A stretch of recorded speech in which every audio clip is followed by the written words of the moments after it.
तो हेलो दोस्तों, आप सभी को सबसे पहले राधे राधे, जय श्री राम। तो आज था नवरात्रों का दूसरा दिन। तो मैं यहाँ पर आ चुकी थी डेयरी से और मैंने नहा धो के सबसे पहले अपनी देहली को पूजा।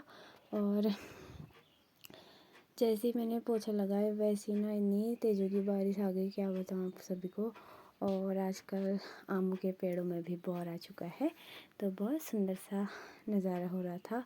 यहाँ पर मैं अपने सारे काम निपटा कर मुझे 10 बज चुके थे। उसके बाद मैंने नहाई हूँ और उसके बाद मैंने फिर पोछा लगाया और अपनी गौशाला का सारा काम करने के बाद आई हूँ मैं यहाँ पर।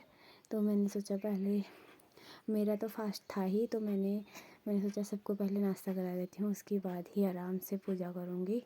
तो क्योंकि दिमाग में वही चलता है ना मुझे तो मुझे शांति से मतलब पूजा करनी थी, तो इसलिए मैंने सोचा पहले आराम से पहले सबको नाश्ता वगैरह दे देती हूँ, उसके बाद अपनी पूजा करूँगी।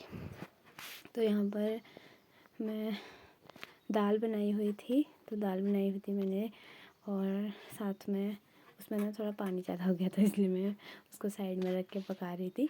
और यहाँ पर साथ में मेरी रोटियाँ भी बन रही थी। और उसके पापा तो सुबह सुबह निकल गए थे, उनके लिए सुबह ही बन गया था, एक बार उनके लिए नाश्ता सुबह बन गया था। और इस टाइम में मम्मी और पापा के लिए नाश्ता बना रही थी। तो यहाँ पर फटाफट से मैंने नाश्ता बनाई और सबको देने की तैयारी भी हो गई थी मेरी। यहाँ पर सबसे पहले पापा के लिए रोटियां रखी और मैं चली गई थी। फिर मम्मी को भी रोटियां देने गई मैं।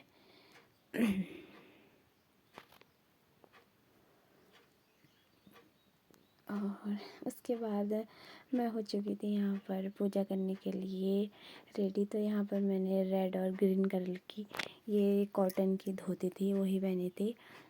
तो मुझे इसमें मतलब अच्छा लगता है। तो फिर सारा काम करने के बाद फिर पूजा वगैरह करने के बाद मैंने बाहर का मौसम मतलब इतनी तेज़ की बारिश हो रही थी और कपड़े भी साथ में लगाए हुए थे। और फिर गई मैं गौशाला में पानी दे के आई। और तो इतना ठंडा वाला मौसम हो गया था ना, क्या ही बताऊँ। और इन्होंने सब ने फिर पानी पिया, ये देखो पानी के लिए वेट कर रहे थे। तो उसके बाद मैं आ गई थी गौशाला से और उसके बाद मैंने थोड़ा सा रेस्ट किया और फिर लग गई मैं शाम के खाने की तैयारी की। तो यहाँ पर मैंने सबसे पहले इसके पापा के भी आने का टाइम हो गया था, उन्होंने बोल दिया था कि मैं आने वाला हूँ। तो इसलिए मैंने सोचा क्यों ना सब्ज़ी वगैरह बना देती हूँ और पहले भोग बना दूँगी और उसके बाद इसके पापा के लिए उसी आटे में से खाना बना दूँगी। तो इसलिए मैं यहाँ पर मेरी सब्ज़ी तो बन चुकी थी और इतनी अच्छी लग रही थी ना, क्या बताऊँ। और तो यहाँ पर मैं पूरियाँ भी सेकने लग गई थी। भोग के लिए मैं पूरियाँ बनाऊँगी और मुझे वैसे ज़्यादा पसंद तो नहीं है पूरियाँ, तो अपने लिए मैं रोटियाँ ही बनाऊँगी।